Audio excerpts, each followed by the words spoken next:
नमस्कार, मैं हूं रैत राकेश टंडन। देश के सवाल में आपका स्वागत है। जमीयत के अध्यक्ष मौलाना महमूद मदनी देश में चल रहे विवाद पर भावुक हो गए। आंखों से टपकते आंसुओं के बीच उन्होंने कहा कि अपने ही देश ने उन्हें बेगाना बना दिया, अजनबी बना दिया। वो हर जुल्म सह लेंगे लेकिन वतन पर आंच नहीं आने देंगे। लेकिन सबसे बड़ा सवाल यह है कि जिस देश को अखंड भारत बनाने की बात हो रही है, वहां चलना, घूमना, फिरना इनका मुश्किल हो गया है। देश में कौन नफरत फैला रहा है? इस देश में कहां और किसे गद्दार बनाने की कोशिश हो रही है? क्या लोग यहां मोहब्बत के साथ नहीं रहते? क्या एकता और भाईचारा हिंदुस्तान में नहीं दिखता?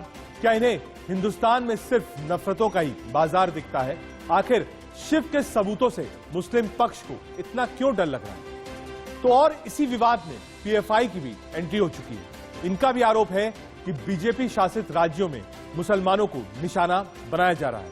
ऐसे विवादों में कितना दम है? ऐसे सवालों और हालातों के बीच क्या मदनी के आंसू आखिर क्या कहते हैं? इसका मतलब क्या है? अगर ये सिर्फ आंसू हैं तो इनके साथ साथ अंगारे क्यों? सबसे पहले जमीयत के अध्यक्ष मौलाना महमूद मदनी को सुनिए, उन्होंने आखिर अपनी तकरीर में क्या कुछ कहा। शेरगाहें, चांदनी रातें, मुलाकातें, हमें अब तक यही ख्वाबे परेशान याद आते हैं। भरा रहता था घर जिनसे, भरा रहता था घर जिनसे, वो याद आते हैं घर वाले जो घर को घर गए खाली, वो मेहमा याद आते हैं। अगर जमीयत उलमा का यह फैसला है कि हम पैगाम्बर हैं अमन के, पीस के, शांति के, अगर जमीयत उलमा का यह फैसला है कि हम जुल्म को बर्दाश्त कर लेंगे, अगर जमीयत उलमा का यह फैसला है कि हम दुखों को सह लेंगे लेकिन अपने मुल्क पर आंच नहीं आने देंगे, तो यह फैसला कमजोरी की वजह से नहीं है बल्कि जमीयत उलमा की ताकत की वजह से है। और यह ताकत हमें कुरान ने दी, जनाब रसूलुल्लाह सल्लल्लाहु अलैहि वसल्लम के तरीके ने दी। हम हर चीज पे समझौता कर सकते हैं, अपने ईमान पे समझौता नहीं कर सकते। 2 दिन का ये सम्मेलन है। बद्री साहब को आपने सुना, बीजेपी ने मदनी के बयान पर क्या सवाल खड़े किए, वो भी सुनवाते हैं। न किसी को डरने की जरूरत है, न किसी को डराने की जरूरत है, न किसी को भय का भौकाल खड़ा करने की जरूरत है और न भ्रम का भूत खड़ा करने की जरूरत है। जहां तक सवाल है कानून अपना काम कर रहा है। कोर्ट में कोई मैटर है तो कोर्ट के फैसले का इंतजार करना चाहिए और देश के सौहार्द को बिगाड़ने की किसी को भी इजाजत नहीं दी जा सकती। सभी लोगों की ये सामूहिक जिम्मेदारी है कि देश के भाईचारा, देश की एकजहती, देश का सौहार्द किसी भी तरह से बिगड़ने ना पाए, किसी तरह से भी बिगाड़ने की कोशिश न होने पाए। और जो लोग भी इस कोशिश में लगे हुए हैं उन्हें इस बात को समझ लेना चाहिए कि इस तरह का भय का भौकाल खड़ा करके, भ्रम का भूत खड़ा करके जो है वो लोगों को डराने से उनका कोई फायदा होने वाला नहीं। इसलिए उनको तो बिना मांगी हमारी सलाह यही है, न किसी को डरने की जरूरत है और न किसी को डराने की जरूरत है। जमीयतुल उलमाए हिंद के अध्यक्ष मौलाना महमूद मदनी पाकिस्तान के प्रधानमंत्री इमरान खान का रोना जो यूएन में रोया था उन्होंने, उसको आगे बढ़ाने का काम उनके इशारे पर हिंदुस्तान में कर रहे हैं। इस बैठक में यह साफ निकल कर आ गया, इसके प्रमाण मौजूद हैं। तो इसलिए आप पाकिस्तान के हथियार से हिंदुस्तान पर वार करेंगे और घड़ियाली आंसू भी बहाएंगे। इन आंसुओं पर कोई आपके नरम होने वाला नहीं है और ना कोई मरहम लगाने वाला। मदनी के आंसू में कितने दम है? क्या वो अंगारे में नहीं बदल जाएंगे?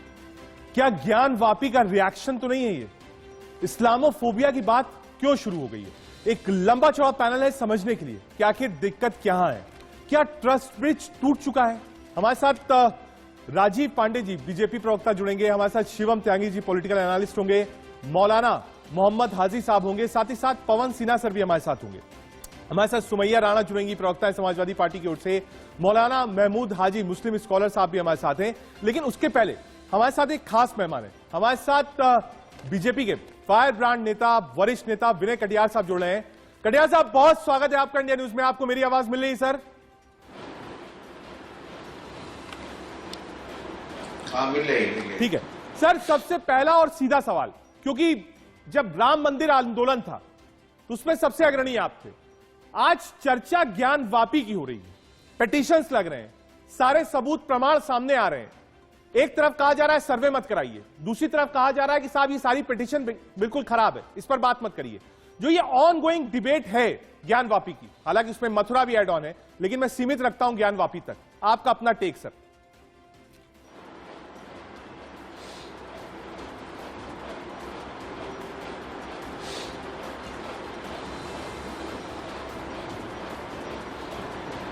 सर आवाज मिली आपको?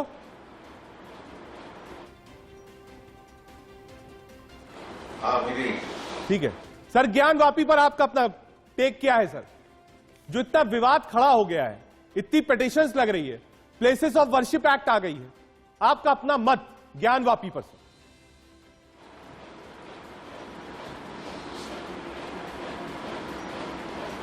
क्या हमसे पूछ रहे हैं? जी सर, आप ही हैं और कोई नहीं है सर, आपसे ही सवाल है।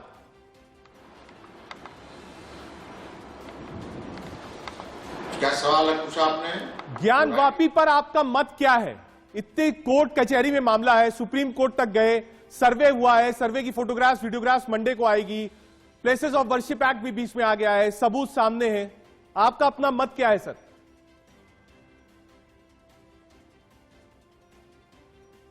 सीधी सी बात है, सारे सबूत हैं, उस सबूतों को मिटाने की कोशिश की जा रही है, नाकाम कोशिश की जा रही है। अब वहां पर आरी दे करके एक व्यक्ति पहुंचा, वो शिवलिंग को काटने लग गया। जब उसको देखा गया तो वो कहने लगा ये तो फुब्बारा है। अब वो फुब्बारा लाया बीच में, जबकि वहां फुब्बारा नाम की कोई चीज नहीं है। तो ये जानबूझ करके सबूतों को मिटाने की कोशिश हो रही है, लेकिन कोर्ट भी सख्त है। हम तो अदालत पर विश्वास रखते हैं, अदालत अच्छा काम कर रही है और करेगी। ठीक है कटियार साहब, क्योंकि आप अयोध्या मूवमेंट से लगातार जुड़े रहे, अग्रणी रहे, लोगों ने यह भी सवाल उठाया, कहा बाबरी मस्जिद तो आपने ले ली है, लेकिन ज्ञान वापी पर हम कॉम्प्रोमाइज नहीं करेंगे।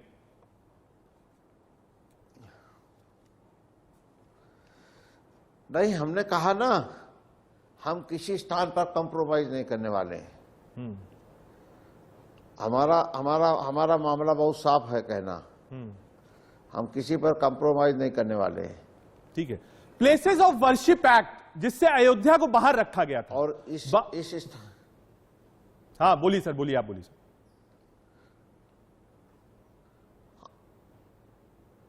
हम बोले? जी बोलिए सर।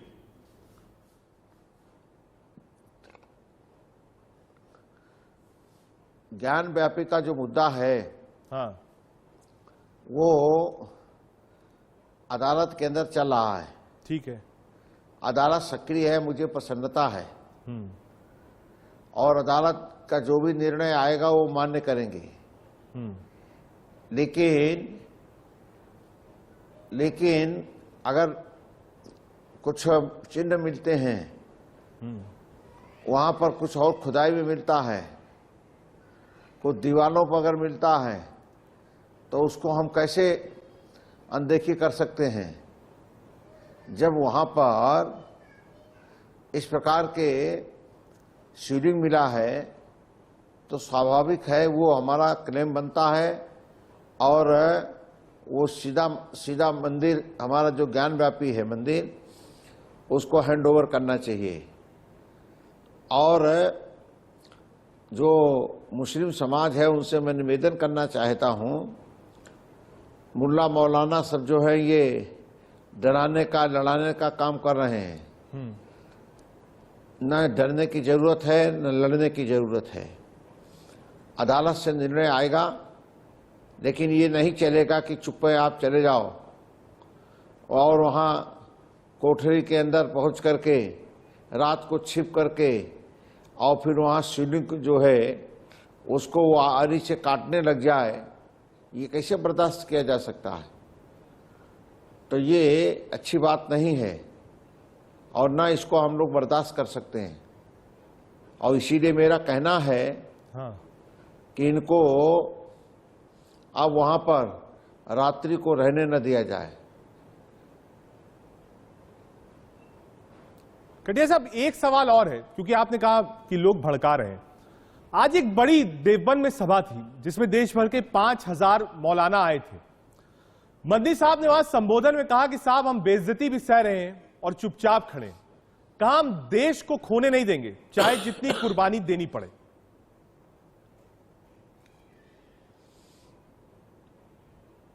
देखिए, ये घड़ियाली आंसू है। मदनी साहब का घड़ियाली आंसू है वो।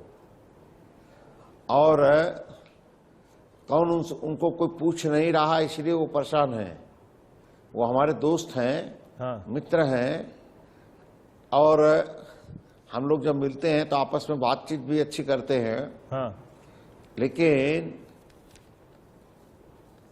लेकिन आप अपने आराध्य देव को कटने दें वहां पर, ये कैसे हो सकता है?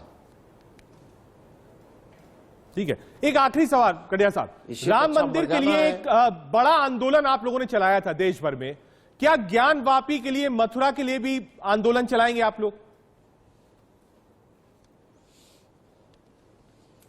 अभी देखते हैं अदालत का रुख क्या है, कैसा बनता है। अदालत के अंदर केस चल रहा है, हम प्रतीक्षा करेंगे। इतने दिन हमने किया है तो और प्रतीक्षा करेंगे। और इसीलिए हम कहना चाहते हैं कि वहाँ पर तब तक मुसलमान बंधुओं को वहाँ से हटाया जाए और वहाँ पर अंदर आने की अनुमति न दी जाए, नहीं तो वो फिर शिवलिंग को काटेंगे। वहाँ पर जो देवी देवताओं के चिन्ह हैं वो उनको हटाने काम जो करेंगे तो वो नहीं होना चाहिए। ये सख्ती की जाए।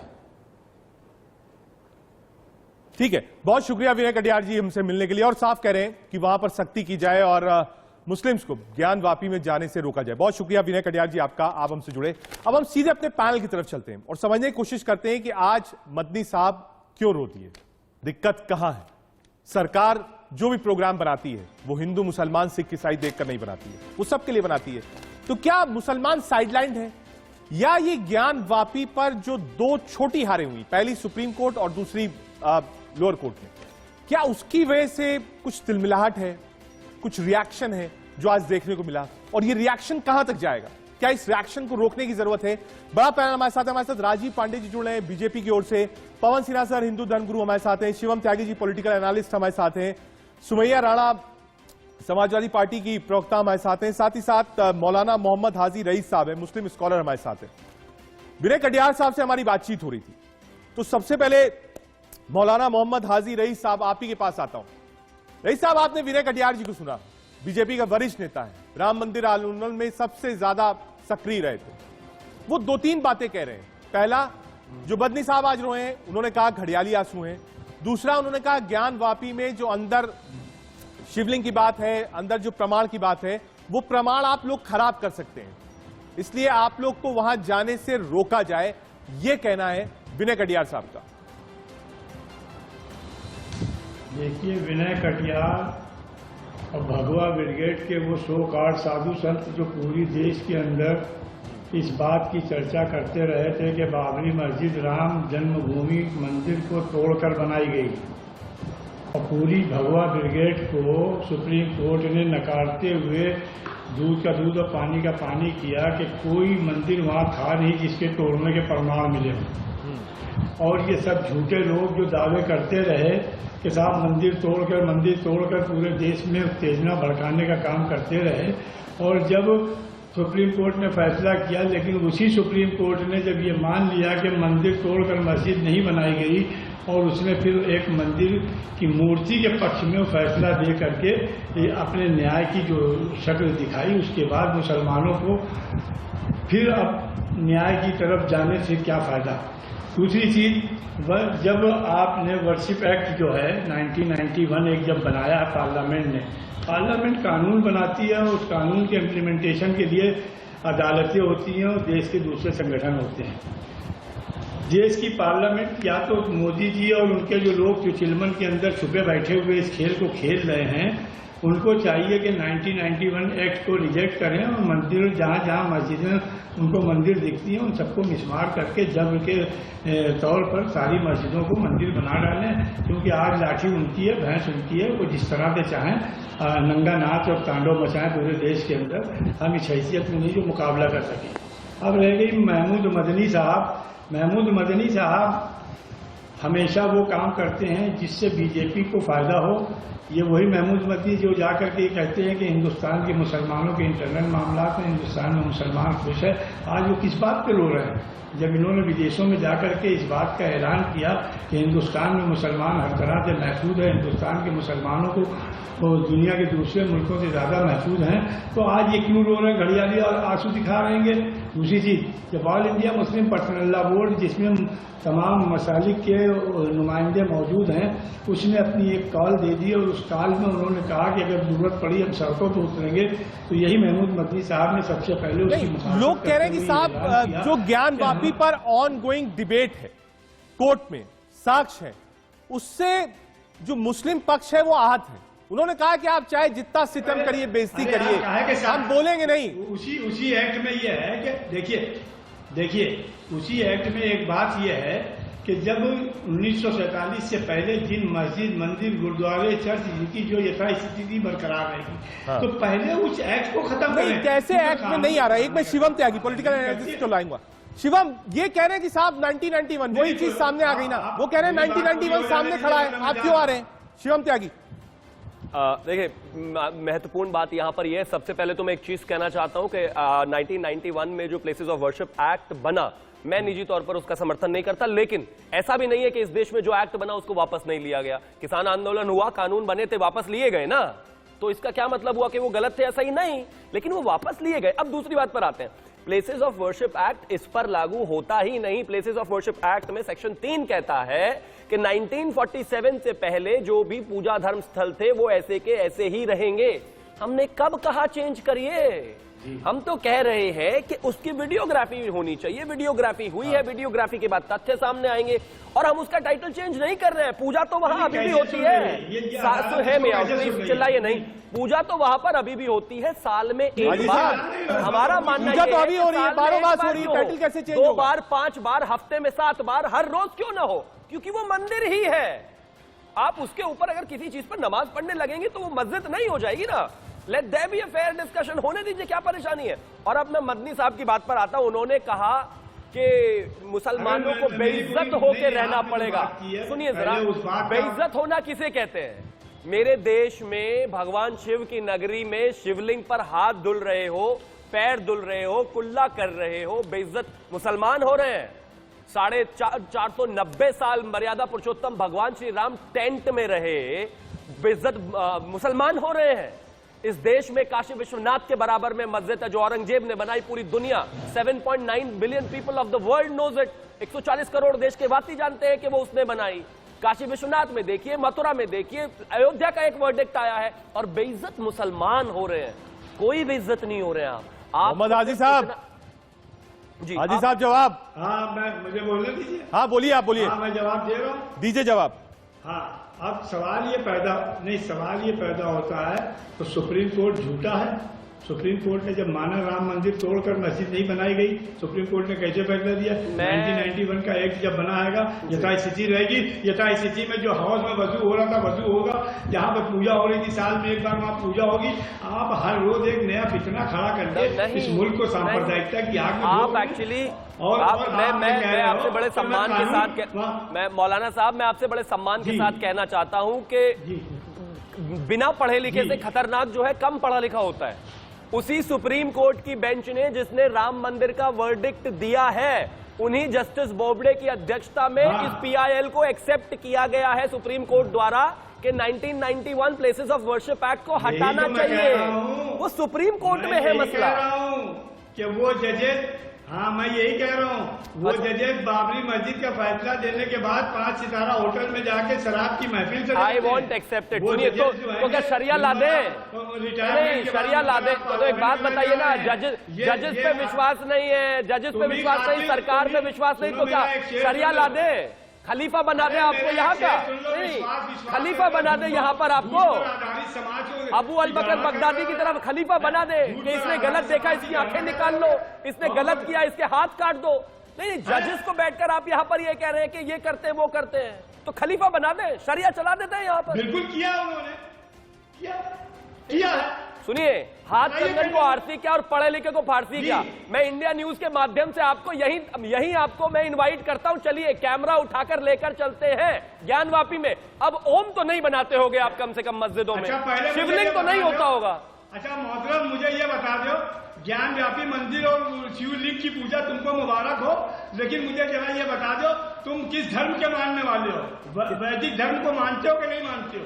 किसको? मैं धर्म को मानता हूँ, हिंदू को, मैं हिंदू धर्म को मानता हूँ, सनातन सभ्यता को मानता हूँ, 5000 साल जिसकी 5000 साल जिसकी सभ्यता है उसको मानता हूँ, उसको नहीं मानता हूँ जो आए ही 632 में और 653 में। अच्छा धर्म का उद्देश्य बता दो, धर्म पर बहस कर लो। सवाल की बिल्कुल करिए, धर्म आपको धर्म छोड़िए, राजनीति जिस पर बहस करनी है करिए, लेकिन मेरे लिए मसला है मां श्रृंगार गौरी का मंदिर। मौलाना साहब सुन लीजिए, कानूनी तौर से मंदिर वही बनेगा, मंदिर वही बनेगा। 70 साल तक जो ये लग्जरी लेकर बैठे हुए हो ना कि हम अपर क्लास सिटीजन हैं, जो दबाई हुई चीजें हैं वापस देनी पड़ेंगी, देनी पड़ेंगी। ये चिल्लाने से कुछ नहीं होगा। आप स्टेज पे चाहे तो रो लो, लोगों को भड़का लो, देश में आग लगा दो, लेकिन कानूनी तौर से जो दबाकर बैठे हो वो वापस देना पड़ेगा, जो मर्जी करिए। ठीक है, एक बार राजीव पांडे जी को भी जोड़ेंगे। राजीव भाई एक मिनट आ रहा हूं, मौलाना साहब आ रहा हूं। राजीव भाई आपने क्या मदनी साहब को सुना? एंकर महोदय मेरी पूरी बात, अच्छा पूरी कर ली, आप पूरी कर ली, पूरी कर ली हाजी साहब, पूरी कर ली, मैं रुका हुआ हूं। परेशान बिल्कुल मत होइए, परेशान बिल्कुल मत होइए, आप अपनी बात हाजी साहब पूरी करिए। पूजा पाठ, मंदिर, मस्जिद, गुरुद्वारे, चर्च की लड़ाई इस देश में कर रहे हैं, तो ये मुझे बताएं मोहतरम के धर्म का क्या उद्देश्य है? सुनिए, मंदिर की आवश्यकता है। मैं तो गए नहीं आज, मैं तो मदनी साहब के ऊपर बात करना चाह रहा था, आप ही घुमा फिरा के ले गए ज्ञानवापी तक। मैं तो रुका हुआ था ना, मैंने तो कहा कि साहब मदनी साहब के आंसू क्यों है, उनको आपने कह दिया कि वो तो खराब आदमी है, 5 स्टार होटल में शराब पिलाते हैं, विदेश में जाके कहते हैं मुसलमान ठीक है, तो ये तो आपने कहा, मैंने तो कहा नहीं। मैं तो मदनी साहब का जो वक्तव्य था उस वक्तव्य पे रुका हुआ था, आप ले गए ज्ञानवापी तक। हो गई, संविधान भी गलत, सरकार भी गलत, तो भैया आप ही को खलीफा बना देते हैं, कर दीजिए। अगर इस देश की व्यवस्था से इतनी ही नफरत है तो देश में क्यों है? किसी पर तो यकीन होगा, देश में क्यों हो भाई? हाजी साहब किसी पे तो यकीन करिए, आपको किसी पे यकीन ही नहीं है। आप कह रहे हो कोर्ट भी गलत है, सरकार भी गलत है, मदनी भी गलत है, एंकर भी गलत है, बीजेपी भी गलत है, तो आप ही सही है। कौन गलत है बताइए आप? अरे आप बताओ ना, धर्म का क्या उद्देश्य है? बड़े भारी धर्म के ज्ञाता बने बैठे हो, लोगों से लिंग की पूजा करा रहे हो, लोगों से जानवरों की पूजा करा रहे हो, जरा धर्म का उद्देश्य तो बताओ। ये बेशर्मी में बिल्कुल नहीं, अब ये क्या बोला आपने, क्या बोला इन्होंने? नहीं, क्या उद्देश्य है? पूजा होने का क्या मतलब है? मेरी आस्था है मैं करूंगा, आपको पता भी है इसके बारे में कुछ क्या बोलने जा रहे हो? मैंने नहीं कहा धरती चपटी है, जो चीजें बोलती है उसकी पूजा करते रहिए, मैंने नहीं कहा कि 6 साल और 13 साल की बच्ची से शादी कर ली जाए और उसको फिर उसके साथ अच्छा ठीक है, कोई शादी और भी केस के पास जाना है। एक मिनट रुकिएगा, एक मिनट भाई, पवन जी भी है, सुमैया जी भी है, राजीव पांडे जी भी है। एक मिनट मौलाना साहब, एक मिनट राजीव पांडे जी, पहले सीधा सवाल, अब रुक जाइए हाजी साहब, पूरा समय दे दिया आप लोगों को। राजीव भाई, मदनी साहब ने कहा मुसलमान परेशान है, जुर्म सह रहा है, लेकिन उसके बाद भी चुप है। कहा अपनी ही बस्ती में पूछा जा रहा है कि तुम कौन हो। राजीव भाई देखिए, एक बात आप समझ लीजिए कि बहुत सारी बातें जो हो रही है, सबसे पहले ज्ञानव्यापी में क्या हुआ है सबको पता है। 1991 प्लेसेस ऑफ वर्शिप एक्ट के बारे में लोगों को पढ़ना चाहिए। सुप्रीम कोर्ट में ऑलरेडी नोटिस हो चुका है, एक्ट रहेगा कि नहीं रहेगा पहले सुप्रीम कोर्ट से तय कर। जहां तक आज मदनी जी की जो बात है ना, मैं आपको बताता हूं, पूरे विश्व में रेडिकल इस्लाम टेररिस्ट के द्वारा जितने लोगों की हत्या हुई है, उसमें से 75% लोगों की हत्या देवबंदी आइडियोलॉजी से हुई है। सबसे पहले मदनी साहब को देवबंद को बंद करना चाहिए। पूरी दुनिया में जो कत्लो गारत चल रही है उसके लिए देवबंद जिम्मेवार है। 2 ही यूनिवर्सिटी है, एक है अल अज़हर यूनिवर्सिटी और दूसरा है देवबंद। तालिबान इनकी पैदाइश, इनके आइडियोलॉजी की, ISIS इनकी पैदाइश, और जितने भी टेररिस्ट ऑर्गेनाइजेशन का आप नाम लेंगे वो केवल और केवल देवबंद की आइडियोलॉजी से चलते हैं। अब देखिए, ये हरियाली आंसू जो बहा रहे हैं ना, ये किसी के इशारे पर कर रहे हैं। या तो देश के भीतर बैठे जो गद्दार हैं उनके इशारे पर कर रहे हैं, या पाकिस्तान में बैठे या बाहर बैठे हुए जो देश का अहित चाहते हैं उनके इशारे पे ड्रामा तमाशा कर रहे हैं। मैं तो जब कोर्ट में है तो इनको क्या अधिकार है इस तरीके की बात करने का? मैं आपको कह रहा हूं, कोर्ट जो कहेगी, कोर्ट जो कानून सम्मत फैसला करेगी वो हम सब लोग मानेंगे। ठीक है। सुप्रीम कोर्ट ऑफ इंडिया ने राम मंदिर के मुद्दे पर भी कहा। एक लाइन में और बोलना चाहता हूँ, ये देखिए, ये आंसू गिरा करके देश में दंगे की साजिश है। मैं आपको बता रहा हूँ, आपने दिल्ली में सुमैया राणा जी क्या किया? सुमैया राणा जी जो, ठीक है राजीव भाई, एक बार सुमैया राणा जी के पास आ रहा हूं। राजीव भाई, सुमैया राणा जी, क्या आप सहमत हैं? क्या समाजवादी पार्टी जो मदनी साहब ने लाइन ली है मुस्लिम्स को लेकर और जो राजीव भाई बोल रहे हैं, क्या आप लोग सहमत हैं उस बात से? पार्टी की लाइन क्या है? सुमैया राणा जी। देखिए, जिस तरीके की बहस का क्लास अभी देखने को मिल रहा है इंडिया न्यूज पे इस डिबेट में, मुझे बहुत शर्म आ रही है इस डिबेट का हिस्सा बनते हुए कि किस तरीके से यहाँ पर दोनों तरफ से क्या कनेक्शन है देवबंद से, बता दीजिए। मैम, आप कैरेक्टर पे मत जाइए, आप सर्टिफिकेट मत दीजिए। मैं बिल्कुल आपको, अगर बिल्कुल जो आप चाहिए कर लीजिए, आप सर्टिफिकेट मत दीजिए। जब आप लोग बोलती हैं मैं चुप कराता हूं तब आप चुप नहीं होती हैं, उसके बाद कैरेक्टर सर्टिफिकेट बिल्कुल जेब में रहता है, ऐसे निकाल के ऐसे दे देती हैं आप लोग। मैं आपसे सीधा सवाल पूछ रहा हूं, मदनी साहब ने जो तकरीर दी है क्या आप उससे सहमत हैं, हाँ या ना? देखिए, ये देश संविधान प्रिय रहा है, संविधान प्रधान रहा है, देश संविधान और कानून से चलेगा। जिस तरीके से पैनल में बैठ के भी एक साहब ये कह रहे थे, मेरा सीधा सवाल है, फिर आप बताइए, फिर आप, मैं बिल्कुल पहले इससे यहीं से शुरू करेंगे। मदनी साहब ने कहा मुसलमान खतरे में, मुसलमान की बेइज्जती हो रही है, लेकिन उन्होंने कहा कि हम कुछ भी छोड़ देंगे, देश को नहीं टूटने देंगे, और रो दिए वो तकरीर देते हुए। जो बात उन्होंने कही, क्या आप उससे इत्तेफाक रखती हैं, हाँ या ना? वही देवबंद है, ये वही देवबंद है जिसके सैकड़ों उलमा ने देश की आजादी के लिए फांसी पर चढ़े थे और अपनी जानें कुर्बान की थी। देश का प्रत्येक मुसलमान अपने देश के लिए लड़ाई लड़ रहा है, अपनी संविधान के लिए लड़ाई लड़ रहा है और आगे भी लड़ता रहेगा। लेकिन जिस तरह यहाँ बैठ के ये कहा जा रहा है इतनी उससे कि मंदिर वहीं बनेगा, इसका मतलब आपकी नजर में ना तो सुप्रीम कोर्ट, ना तो हाई कोर्ट, ना देश की न्यायपालिका के लिए कोई सम्मान है। ये वही शब्द है जो बाबरी मस्जिद का, मैंने कहा कानूनी तौर से नहीं, ये आप अपने कंफर्ट के हिसाब से कोट कर रही है ना मोहतरमा। मैंने कहा कानून के हिसाब से मंदिर, शिवम भाई आप ही ने कहा था मंदिर बनाएंगे और उनको देखिए ऑब्जेक्शन है, तो जो ऑब्जेक्शन है शिवम भाई जरा दूर कर दीजिए। और की दाढ़ी में तिनका, वीडियोग्राफी नहीं करने देंगे, अंदर नहीं घुसने देंगे, साइट को सीज नहीं करने देंगे, कोर्ट में बात नहीं करेंगे। सुप्रीम कोर्ट में आप क्या डिफेंस है, क्या डिफेंस है मुस्लिम पक्ष का? ये कहते हैं कि इस पर बात ही मत करो, ये गलत है। अरे आधार दीजिए ना, आपकी मंदिर मस्जिद कैसे है वो, सीधी बात है। हाजी साहब आप दे रहे हैं, आप आधार दे रहे हैं ना? हाँ आधार दे रहे हैं, आधार दे रहे हैं, वीडियो दिया गया है। सुप्रीम कोर्ट क्यों बन रहे हैं? सुप्रीम कोर्ट का वर्डिक्ट आने दीजिए। नहीं, मुझे तो एक चीज और बता दीजिए, नहीं मुझे तो एक चीज और बता दीजिए, हिंदू श्री अखिलेश यादव जी को भी कहीं मस्जिद ही चाहिए क्या? आप मंदिर वहीं बनेगा का स्लोगन क्यों दे रहे हैं? आप देश इसके बाद पवन सर के पास चल रहा है, सीधे सीधे इसके बाद पवन सर के पास चल रहा है। न्यायपालिका में है तो आप ये कहिए कि जो न्यायपालिका जिस पर मुहर लगाएगी वो हम उसको मानेंगे। लेकिन ये बैठ के पैनल पे बोलना कि मंदिर वही बनेगा, व्हाट डज इट मीन? मंदिर नहीं बनेगा तो और क्या बनेगा बताइए ना? भगवान शिव की नगरी में तो भगवान शिव ही होंगे। तो इसको मतलब फिर सुप्रीम कोर्ट की क्या जरूरत थी? हमने तो हर बार लगातार बोला है कोर्ट के माध्यम से बनाएंगे। अगर सुप्रीम कोर्ट की जरूरत ना होती तो मर्यादा पुरुषोत्तम भगवान श्री राम के मंदिर के लिए 490 साल इंतजार नहीं करना पड़ता, 490 साल इंतजार नहीं करता। आपने फरमान जारी कर दिया मंदिर बनेगा नहीं तो क्या होगा, तो फिर कोर्ट का तमाशा क्यों? मैं फरमान नहीं, मैं अपनी इच्छा बता रहा हूँ, अपना विश्वास बता रहा हूँ अपने भगवान में आपको इससे कोई दिक्कत नहीं होनी चाहिए। विश्वास बता रहे हैं तो खाली विश्वास और भगवान बिल्कुल रखिए विश्वास संविधान में, लेकिन अखिलेश यादव जी का स्टैंड भी तो बता दीजिए, कहीं वो भी मस्जिद चाहते हैं क्या? वो मस्जिद चाहते हैं क्या? बताइए ना, आप बताइए, छोड़िए ना, वो क्या चाहते हैं? मस्जिद चाहते हैं, वो चाहते हैं सर्वे ना हो, जब मंदिर वो मस्जिद चाहते हैं ठीक है, एक मिनट रुकिएगा शिवम भाई, सुमैया जी एक मिनट रुकिएगा, एक बार पवन सर को रोपिंग करते हैं। पवन सिन्हा सर, आज जो मदनी साहब, सुमैया जी एक मिनट रुकिएगा, पवन सर को जोड़ ले, 30 मिनट हो गए। सुमैया जी थोड़ा शांत, सुमैया जी थोड़ा शांत, ठीक है।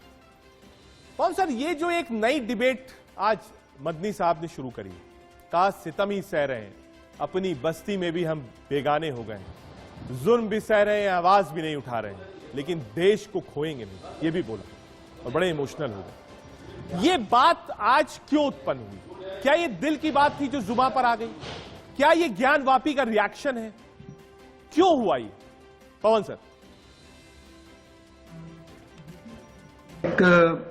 एक खास बुद्धिजीवी वर्ग के मुस्लिम्स हैं, सारे उसमें शामिल नहीं हैं, और सारे मुसलमान ये जानते हैं कि हिंदू आज भी इस्लामी फोबिया नाम की किसी बीमारी से ग्रस्त नहीं है, और वो मुसलमानों को प्यार करते हैं, उनके लोगों की इज्जत करते हैं, इस्लाम के लोगों की इज्जत करते हैं। ये उनसे जाके पूछेंगे तो वो साफ साफ बताएंगे। लेकिन बुद्धिजीवी वर्ग में कुछ लोग हैं जो ये लगभग 1-1.25 साल से राग अलाप रहे हैं। उसमें से एक बड़ी बुद्धिजीवी हैं जो विदेश में बैठ के ये राग अलाप रही हैं, और वही वर्ड लेकर आज मदनी साहब ने जो है मुसलमानों को आज से मैं कहूँगा भड़काना शुरू किया है।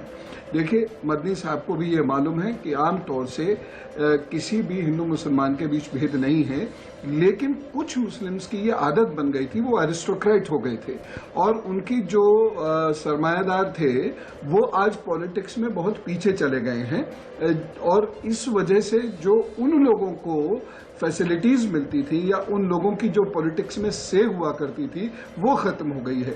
तो सिर्फ उतने थोड़े से मुस्लिम्स को ही ये परेशानी हो रही है। बाय एंड लार्ज किसी को कोई परेशानी नहीं है। बाय एंड लार्ज जैसी चीजें चल रही थी उससे बेहतर तरीके से चल रही हैं। मदरसों का मॉडर्नाइजेशन हो रहा है जिसको मदनी साहब ने खुद स्वीकारा है। तो ये इस्लामोफोबिया कहाँ से हो गया? जहां कॉम्पिटिटिव एग्जामिनेशंस की तैयारी के लिए सेंट्रल गवर्नमेंट एक मोटी रकम रिलीज कर रही है, वहां इस्लामोफोबिया कहाँ से हो गया? रही बात ज्ञान वापी की, तो ज्ञान वापी में सबसे पहली बात है कि वो लोग जो अपने आप को औरंगजेब से जोड़ते हैं उनको तकलीफ है, लेकिन वो मुसलमान जो अपने आप को हिंदुस्तान से जोड़ते हैं उन्हें आज भी कोई तकलीफ नहीं है। उनको आप ही मौलाना साहब, औरंगजेब या हिंदुस्तान भी था। मौलाना साहब, औरंगजेब या हिंदुस्तान? हाँ, औरंगजेब या हिंदुस्तान? देखिए, औरंगजेब इसी हिंदुस्तान का बाशिंदा था। औरंगजेब ठकुराइन की औलाद है। औरंगजेब के पूर्वजों ने ठकुराइनों से शादी की, और ये जरूर है कि मुसलमान जो आए थे बाहर के मुसलमान हिंदुस्तानी नारी से पैदा औलादों की औलाद है, और औरंगजेब की जो नस्ल थी उसमें 53 ठकुराइनों की शादियां करके उनको उनके यहाँ पत्नी बनाया। औरंगजेब की 2 संतानों को अपनी बेटियां दी। तो वो लोग पहले ये तय कर लेंगे कि वो जिन ठाकुरों ने, राजपूतों ने अपनी बेटियां इन मुगलों को दी, वो देशभक्त है या गद्दार है, नंबर 1। नंबर 2, महमूद मदनी साहब जो शादियां बिल जबर मोदी जी के इशारे पर ये ढोंग कर रहे हैं। सुन लीजिए मेरी बात। नहीं, ये जरा औरंगजेब पे जवाब ले दीजिए। ये तो इतना बड़ा आरोप आपने लगा दिया, और वो भी एक जाति विशेष पर आपने आरोप लगाया। आप नहीं, अब आधी बात पहले ये, अब नहीं, इस पे ऑब्जेक्शन है मौलाना साहब, इस पे ऑब्जेक्शन है। अब सुन लीजिए ना, आप ये ठाकुर पर आ गए। आप जो हिस्ट्री है उसको थोड़ा डिस्टॉर्ट कर दिया आपने कहा नहीं साहब वो तो था, ये आप ठाकुरों पर आ गए। पवन सर, एक मिनट मौलाना साहब, पहला आंसर हो जाती है। देखिए, उस वक्त में औरंगजेब जैसे व्यक्ति से आप ये उम्मीद नहीं कर सकते थे कि वह जो है बड़े शान शौकत से और मान मुनव्वर से पैगाम भेजकर किसी लड़की से ब्याह कर रहा होगा। ये उठा के लाते थे। ये जो इनका जो शादी थी ये बिलजबर थी, ये जबरदस्ती की शादी रचाई जाती थी। उसे हम जस्टिफाई नहीं कर सकते, उसे कुरान मजीद भी जस्टिफाई नहीं कर सकती। ये मौलाना साहब को पता ही नहीं है, ये हर चीज को अपने फेवर में घुमाने की कोशिश कर रहे हैं। कोई प्रस्ताव थोड़ी ना भेजता था औरंगजेब कि हमको शादी करनी है, डेवलप कर रहे हैं। कोई निमंत्रण थोड़ी ना भेजता था कि आइए शादी करनी है। इसी तरीके से औरंगजेब अत्याचार था वो, अब उस अत्याचार का भी ग्लोरिफिकेशन आप कर दीजिए और उसके बाद कहिए कि साहब वो महान था, उसकी कब्र में चले जाइए आप और फूल चढ़ा दीजिए आप। सेनापति बनकर उनकी सुरक्षा भी करते रहे। क्या बातें करते हैं ये आप लोग, झूठा इतिहास जोड़कर बताना चाहते हो? मतलब हिंदुस्तान नहीं है आपके लिए मौलाना साहब, हिंदुस्तान नहीं है आपका कहना है। औरंगजेब बड़ा है। वाह रे मौलाना साहब वाह, कहाँ ले जाएंगे देश को आप, कहाँ ले जाएंगे देश को आप? जो युवा सुन रहा होगा कहाँ जाएगा आज का? शिवम त्यागी भारतीय या वो गद्दार है, वो देशभक्त है या देशद्रोही है? मैंने तो ये सवाल किया, मैं औरंगजेब का पक्ष नहीं कर रहा हूँ। मैं तो ये कह रहा हूँ कि वो लोग जिन्होंने औरंगजेब को अपनी बहन बेटियां दी वो देशभक्त है या देशद्रोही? ठीक है शिवम त्यागी, एक चीज बताइए ना, मुझे बताइए। नहीं आप बताइए, ठीक है। मुगल शहजादी खानूम ने महाराजा अमर सिंह से विवाह किया तो वो कौन थी? कुंवर जगत सिंह से मरियम ने विवाह किया तो कौन थी? महाराणा सांगा से मेहरुनिसा ने विवाह किया वो कौन थी? खिलजी की बेटी प्यार में पागल थी हिंदू के वो कौन थी? कमाल की बात है। सुनिए, आपसे मेरा भाईचारा है। मुझे बताओ, अरे मैं आपसे पूछ रहा हूँ भाईचारा क्या घर में अपने, लेकिन आपसे मैं ये पूछ रहा हूँ कि जिन लोगों ने, जिन क्षत्रियों ने अपनी बेटियां बहनें उनको दी, उनसे रिश्ते किए, वो देशभक्त है या देशद्रोही है? उनके बारे में, हम तो मूल निवासी हैं भारत के, हम कन्वर्टेड मुसलमान हैं। हम न मेरे मुगलों से कोई रिश्ता था, न मैं मुगलों के साथ आया हिंदुस्तान में। मैं हिंदुस्तान का, मेरी क्यों ना रिश्ता जोड़ते हैं साहब? हिंदुस्तान का आप गुरु तेग बहादुर के हत्यारे से रिश्ता कैसे जोड़ सकते हैं अगर आप पूरी तरह भारतीय हैं तो? जजिया का आप फेवर कैसे कर सकते हैं? अरे जजिया उनसे लिया गया है जिन लोगों ने, जिनको सुरक्षा दी गई। आज टैक्स ले रहे कि नहीं? आज टैक्स लेते हो कि नहीं लेते? अरे उन्होंने क्या किया क्या नहीं किया उसका बदला आज के मुसलमानों से लोगे? उनके जुल्म का बदला आज के मुसलमानों से लोगे? और रहा महमूद मदनी का मामला, तो महमूद मदनी को पीएम हाउस से डायरेक्शन मिला कि आप इस तरह के गड़ियाली आंसू बहाइए और मेरा गोदी मीडिया आप पर डिबेट करा के। मैं नहीं कर रहा हूँ, मैं तो जो बात कही वो राजीव पांडे जी सबूत बताइए। राजीव पांडे जी को लाइए स्क्रीन पर। राजीव पांडे जी बड़ा आरोप आप लगा रहे हैं बीजेपी के ऊपर। राजीव पांडे जी जवाब। पवन सर एक मिनट, पवन सर एक मिनट, राजीव जी जवाब, राजीव जी जवाब। एक मिनट मौलाना साहब, आपने आरोप लगाया ना मदनी साहब को बीजेपी फंड कर रही है।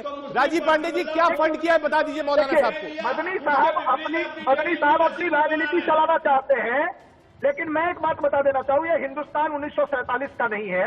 आज अगर कोई व्यक्ति इस हिंदुस्तान में नया जिन्ना बनने की कोशिश करेगा, चाहे वो हैदराबाद के लोग हो या देवबंद के लोग हो, ये पॉसिबल नहीं होगा। और जहां तक जो भी कार्रवाई कोर्ट में चल रही है वो कोर्ट के हिसाब से चलेगा।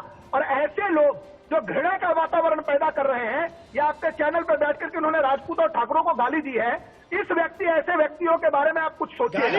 जहां तक ये बात है कि पहले किसने किससे शादियां की, सबको पता है कि मुगल कौन थे। मुगल एक भिखारी थे जो हिंदुस्तान में खाने की तलाश में आए, उन्होंने लूटपाट किया। हम लोग सहिष्णु लोग थे। आज अगर हम हिंदुस्तान में आए थे तो ये तो औरंगजेब क्या था? औरंगजेब, आज अगर औरंगजेब की आइडियोलॉजी सही होती तो कुछ दिन पहले आपने सुना था कि औरंगजेब की मजार पे अब सुअर भी पेशाब करने के लिए जाने वाला नहीं है, कुत्ता भी पेशाब नहीं करेगा उसकी मजार पर हिंदुस्तान में। जो लोग औरंगजेब को अपना बाप और मानस पिता मानते हैं, उनको इस हिंदुस्तान में रहने का अधिकार नहीं है, ऐसा मेरी पर्सनल समझ है। पार्टी के लाइन पर नहीं कह रहा हूँ। औरंगजेब ने इस हिंदुस्तान में क्या किया? उन्होंने हिंदुओं का कत्लेआम किया, औरतों के साथ बलात्कार किया। क्या हम उसके हीरो की बात कर रहे हैं? क्या हम औरंगजेब को अपना हीरो माने?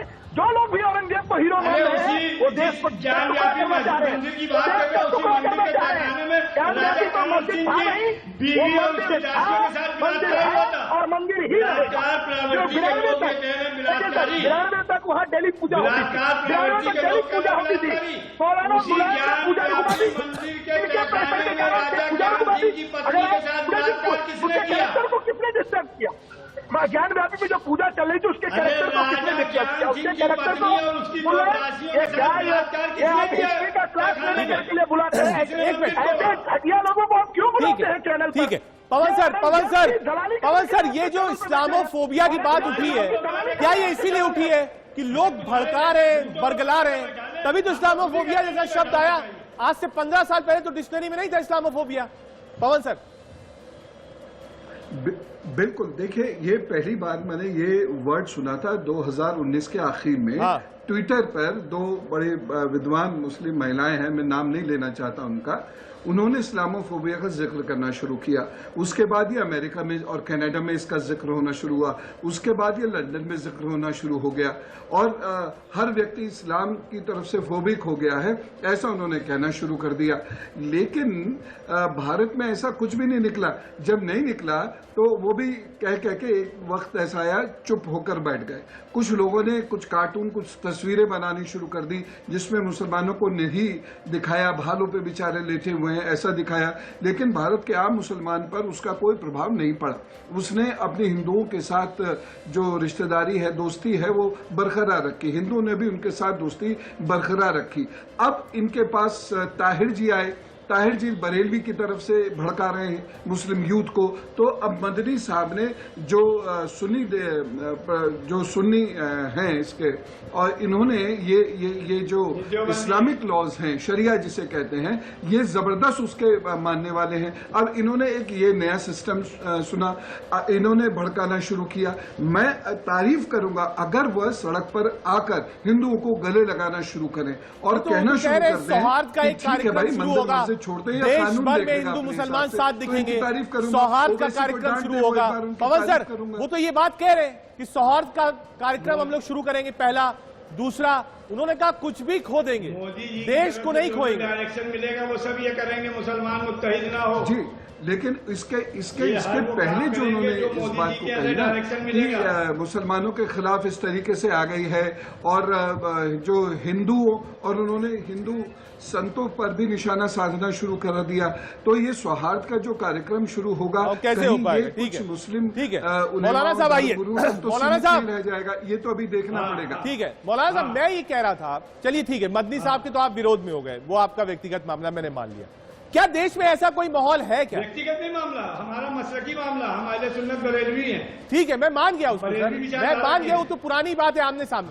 मैं कह रहा हूं कि क्या बरेलवी भी यही सोचते हैं कि देश में मुसलमान जो है वो खतरे में है, आपकी बेइज्जती करी जा रही है, सरकार आपको योजना में नहीं रखती है, जब वो शौचालय बनाती है तो वहां नेम प्लेट लगा देती है मुसलमानों का प्रवेश वर्जित है, जब वो अनाज बांटती है तो बोरों पर लिख देती है कि नहीं ये अनाज मुसलमानों को ना दिया जाए, जब टीका लगता है कोविड से बचने के लिए तो क्या उस टीके पे लिखा रहता है कि ये टीका मुसलमानों को ना लगाया जाए? बताइए ना मौलाना साहब। सुनेंगे, सरकार अपनी किसी स्कीम को ऐलान के साथ ये नहीं कहती है कि मैं ये इनको दूंगा, इनको नहीं दूंगा। सरकारी पदों पर बैठे हुए वो लोग जिनको उस फंड को किसी कम्युनिटी की तरक्की के लिए टाइम पर खर्च करना चाहिए, ना खर्च करके वो निधि वापस जाती है। शिवम साहब जवाब। नंबर दो, मेरा आपसे निवेदन है कि आप मेरा बोलने का राइट रिजर्व रखेंगे। मैं बड़ी शालीनता से सुन रहा था ताकि अच्छा हाजी साहब बात पूरी कर, शिवम भाई एक बार बात पूरी कर लेंगे, जल्दी करिएगा सर, शो वाइंड अप भी करना है, 30 सेकंड पूरा करिए। दूसरी बात यह है कि मुसलमानों को कोई किसी से खौफ नहीं है, मुसलमान एक अल्लाह से डरने वाला है, एक तरह मुसलमान को कत्ल कर देने से कोई मुसलमान खौफजदा नहीं होने वाला है। ये बात तो अपने जहन में आप बिठा लीजिए कि कोई मुसलमान खौफ की बुनियाद पर, अगर हमें खौफ होता तो हिंदुस्तान जब बंटवारा हो रहा था और दो नजरियात की बुनियाद पर मुल्क बंट रहा था तो हम जिन्ना और पाकिस्तान को ठोकर मार के गांधी पर एतमाद न करते, भारत के जवाब हम भारत ठीक है, मौलाना साहब जवाब तो ले लीजिए, मौलाना साहब साहब, शो खत्म हो जाएगा। आपने अपनी सारी बातें रख ली, एक बार बात तो सुन लीजिए शिवम। देखिए, अरे कोई टेढ़ी आंख करेगा तो हम उसकी सर, आपको इनको रोकना पड़ेगा। मैं अपना टाइम अपने लिए चाहूंगा, मैं मान गया जैसे आपकी सबको बात। मिला है। शिवम भाई बोलिए आप। Thank you. ये क्या है, आप मुझे मौका मौलाना साहब, आपकी बात मैं समझ गया हूँ, एक बार उसका जवाब तो ले लूं। मौलाना साहब, एक बार जवाब तो ले लूं। अगर आप ऐसे ही बोलते रहेंगे तो जैसे मदनी साहब बोले थे, आप भी कोई तकरीर कर लीजिए 5000 मौलाना बुलाकर, उसको चलवा देंगे। ये तो डिबेट हो रही ना। आपने एक बात कही शिवम त्यागी, जवाब वक्त कम। पहली बात तो बड़ी शालीनता से मैं ये कहना चाहता हूं कि ये मसला हिंदू मुस्लिम का या इस्लामोफोबिया का है ही नहीं। हिंदू मुस्लिम का इस ज्ञानवापी से कोई लेना देना है ही नहीं। कौन था बाबर, इनका कोई रिश्तेदार था, चाचा मामा फुआ का बेटा था, या ये उनके बेटे हैं? नहीं।